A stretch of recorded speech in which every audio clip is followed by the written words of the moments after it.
Au nom du Père, du Fils et du Saint-Esprit. Amen. La paix de Jésus soit dans votre maison, sa paix et sa joie. Alléluia. Nous lisons le Saint-Évangile selon saint Matthieu, chapitre 24, versets 37 à 44. Que ta parole, ô Jésus, rentre dans mon esprit, que ma bouche proclame ta parole et que mon cœur l'accueille. Amen.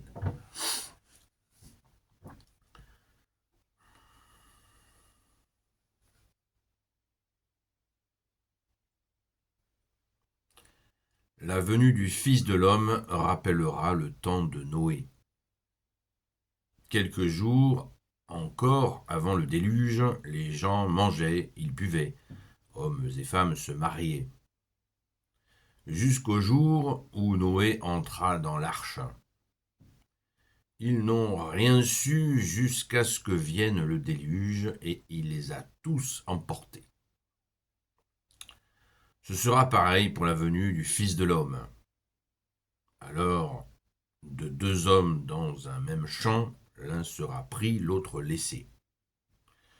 De deux femmes qui tournent la meule côte à côte, l'une sera prise, l'autre laissée. Soyez prêts. Veillez donc, car vous ne savez pas à quelle heure vient votre Seigneur. Pensez-y, si le maître de maison savait quand cette nuit viendra le voleur, il restera éveillé et ne le laisserait pas percer son mur. Soyez donc prêts vous aussi, car le Fils de l'homme vient à l'heure que vous ne savez pas. Merci Jésus pour ta parole. Petite minute de contexte. Donc cette parole vient dans les explications que tu nous donnes, bien-aimé Jésus, sur ton retour glorieux de fin des temps. Alors certains vont s'empresser de dire « Ah oui, c'est demain matin ». Ben non, c'est pas demain matin. Et puis peu importe si c'est demain matin, après-demain, ou un peu plus tard encore, ou dans on ne sait pas combien d'années. Peu importe. On ne va pas vers l'amour de Dieu avec des hypothèses, des graphiques horaires. Ça n'est pas sincère. Hein, je fais ce que je veux, et si je fais tout ce que je veux, je fais n'importe quoi. Et puis, 10 jours avant, je commence à me dire, bon, ça va chauffer pour moi, donc je vais commencer à me convertir, à m'habiller de la tenue qu'il convient pour pouvoir être sauvé. Il n'y a pas de sincérité là-dedans. Où est l'amour? Ce n'est que calcul. Donc on va essayer de ne pas jouer dans cette catégorie qui est misérable, puisque l'amour de Dieu est authentique, il est sincère, il est puissant, il est don, il est joyeux, et il est justice, et il est miséricorde. Quand je dis l'amour de Dieu, je parle de ton amour, Jésus, toi notre seul sauveur, alléluia, car nul ne va au Père sans passer par toi, bien-aimé Jésus. Donc, tenons notre lampe allumée. Autre élément de contexte, très important, cette image du voleur qui perce le mur. À l'époque, les murs étaient en torchis, en pierre et torchis, et avec des portes massives qu'il était difficile de traverser ou de casser sans faire du bruit. Donc les voleurs utilisaient la technique très simple d'effriter le mur jusqu'à faire tomber des pierres et faire un trou pour rentrer tout simplement et voler la maison et, le cas échéant, ouvrir la porte. Voilà l'image du mur percé, parce que si on ne connaît pas le contexte des maisons de l'époque, on ne comprend pas ce que ça veut dire percer le mur. Sans cesse, Jésus va donner des images. Là, il y a l'image du déluge avec Noé. sans cesse. Jésus va donner des images où l'homme n'est pas prévenu quand il y a une situation divine qui bouge. L'exemple de Noé est absolument terrifiant. Tout le monde vaquait à ses occupations, bing, il y a eu le déluge. Et bien là, ce sera pareil. Le retour glorieux de Jésus viendra. Il viendra dans sa gloire, sur des nuées d'anges, sans nous envoyer un texto, sans manifestation particulière. L'un sera pris, l'autre sera laissé. Qu'est-ce que cela veut dire?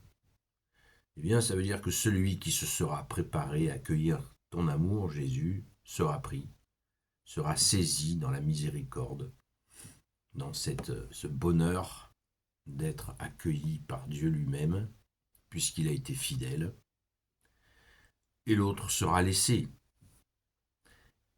Il nous est dit, l'exégèse nous dit que ça montre bien que ce n'est pas un peuple qui sera choisi plutôt qu'un autre, ou les croyants de telle étiquette qui seront choisis plutôt qu'un autre. Non, ce sera individu par individu, selon le choix de la personne de s'être converti ou pas. Sachant que quand on parle de conversion, on parle de conversion d'amour. Il ne s'agit pas d'une conversion tyrannique, imposée. C'est l'accueil de l'amour. Et bien sûr, nous avons à rendre des comptes sur cet amour que nous avons eu pour Dieu et pour les hommes, puisque ce sont les deux commandements supérieurs de Jésus. Amen. Rendons grâce, les amis, comme nous avons un beau proverbe chez nous qui dit « c'est pas comme si on ne vous l'avait pas dit ». Nous sommes largement prévenus, surprévenus et encore prévenus de ce retour glorieux de Jésus qui sonnera la fin des temps, fin de cette terre, fin même de ce ciel. Tout va être renouvelé. Quel bonheur, quel bonheur. D'où l'importance d'accueillir le plus tôt possible cet amour, afin d'être saisi par ce même amour que tu es Jésus, cette même justice, cette même miséricorde. Amen. Rendons grâce, car tout cela est fait par amour, justice et miséricorde.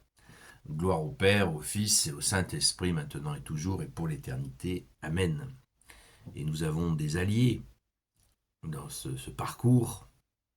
Nous avons ici notre sainte patronne, Sainte Marie-Madeleine, qui nous aide à avoir la bonne compréhension de l'amour et qui personnifie cette naissance d'en haut dont Jésus a parlé à Nicodème. Merci Jésus, merci Sainte Marie-Madeleine. En ce beau dimanche, commençons le dimanche de l'Avent, 4 dimanches de l'Avent, encore pour préparer son cœur, mais cette fois pour préparer son cœur à recevoir l'enfant Jésus pendant la nuit de Noël. Nous avons 4 dimanches de l'Avent. Alors, il y a beaucoup de publicité pour des calendriers, ceci, cela.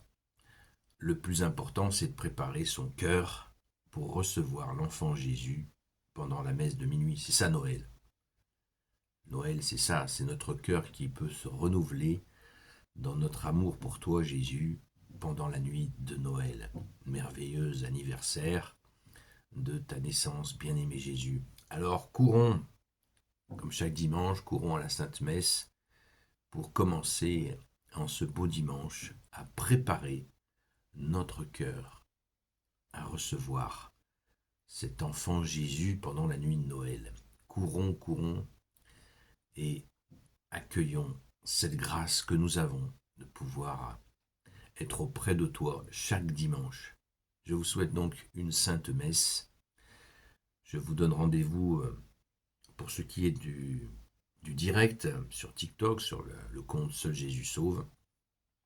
Eh bien, on se retrouvera dans la soirée pour un petit temps un peu raccourci par rapport à d'habitude, par rapport aux 2 heures habituelles. C'est nécessaire de temps en temps de réduire un peu et nous aurons le temps d'échanger sur, ou peut-être d'approfondir cette question de la fin des temps, du retour glorieux de Jésus. Nous allons avoir l'occasion d'en parler, bien sûr, de l'écouter à la Sainte Messe ce matin, parce que je viens de vous lire l'évangile qui sera lu à la Sainte Messe ce matin. Donc je vous invite à bien ouvrir les oreilles du cœur et les oreilles de l'esprit afin de bien entendre cet appel d'amour. Merci Jésus d'être le roi de gloire, le Dieu de nos vies. À très vite, bon dimanche et Sainte Messe surtout.